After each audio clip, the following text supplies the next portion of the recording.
what does another All-Australian blazer mean for you? Mean to you? Yeah, it means a fair bit. I really admire and look up to a lot of guys that made that side, and to be amongst them is pretty surreal, I suppose, for a third time. Really fortunate to be at this footy club that allows me to be in this position as well. So really thankful for a lot of people around me, and couldn't do it by myself. So yeah, really humbled, and every time you achieve something like that, it's still a bit of a pinch yourself moment. So yeah, it was good to be amongst those guys on, was that Wednesday night? What's today? Friday. Considering the challenges of last year and all the injuries you had, and does this one become sweeter about how hard you had to work to get back to fitness over the off season, and how it translated into another great season? Yeah, so I always was really confident that if I could get a good off season and pre-season in, that I could get back to a high level of footy, and obviously 21 didn't go as planned, but yeah, I think it does come with a certain element of that, I suppose, that I was able to sort of get back to that position, but I sort of was always confident I could if I put in the work.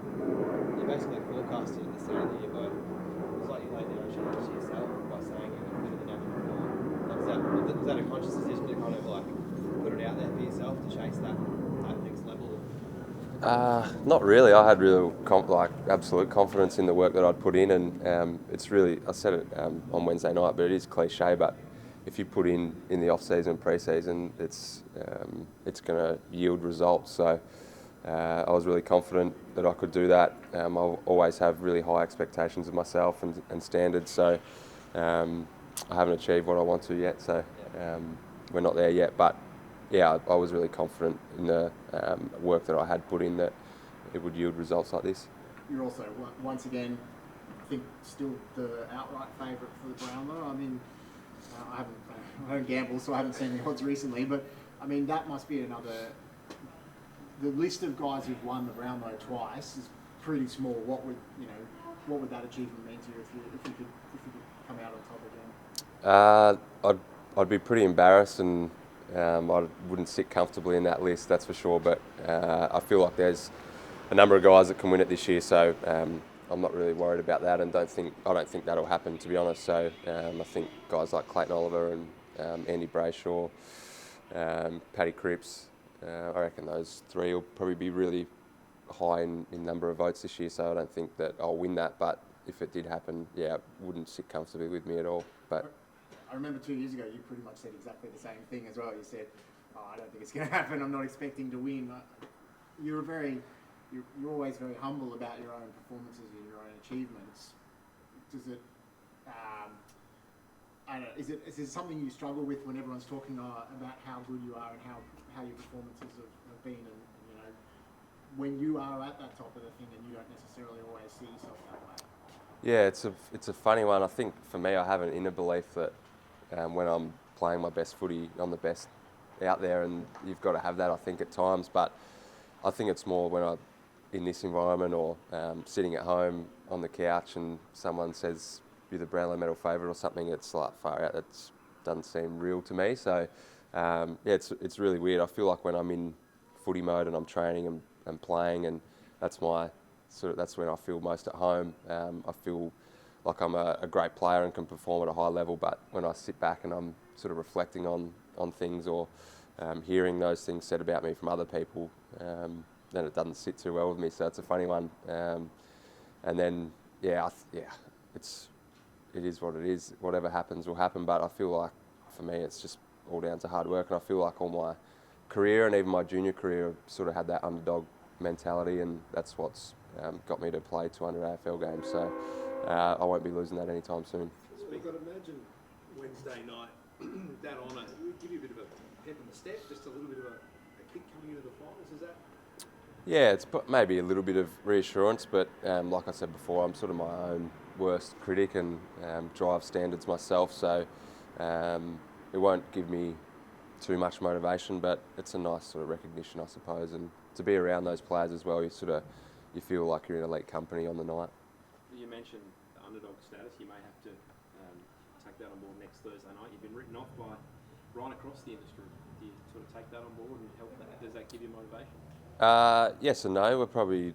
I think you sort of get what you deserve in this game, and at the moment, people are writing us off because of some of our performances, which is fine. But we have an inner belief that we can still do some real damage this September. So we'll embrace that underdog status and look forward to the challenge on Thursday night. Richmond are in great form, so it's going to be a tough one, but we're looking forward to it.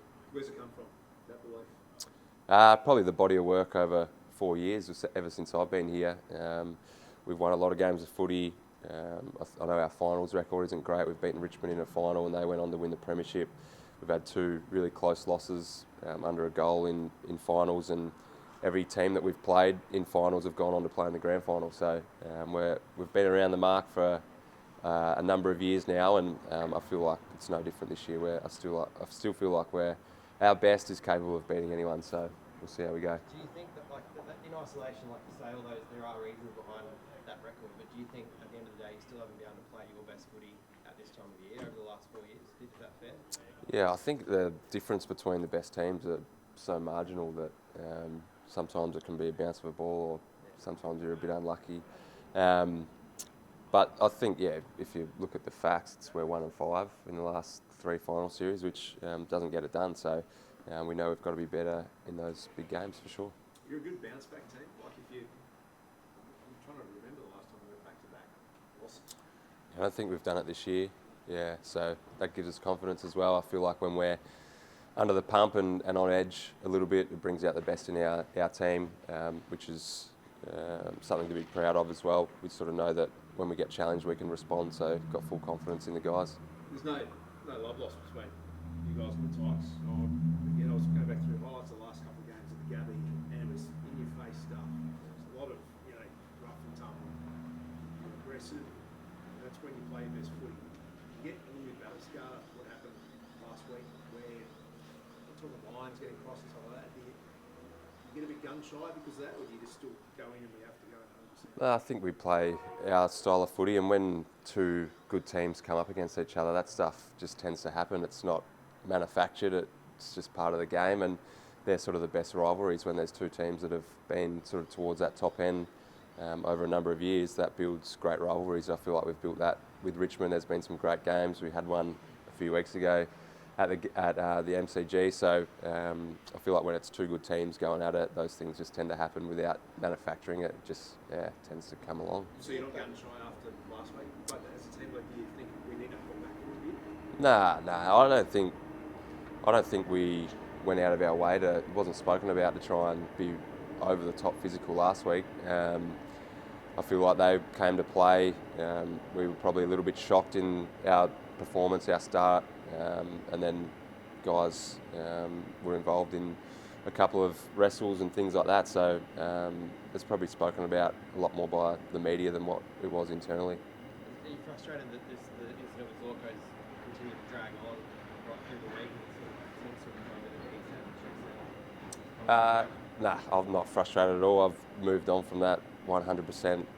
All my focus is on the final series, so, but yeah, I'm not frustrated. So, are you happy with Sorks as the leader of this team? Am I happy with him? Yeah, has he got the team support too? Absolutely, yeah.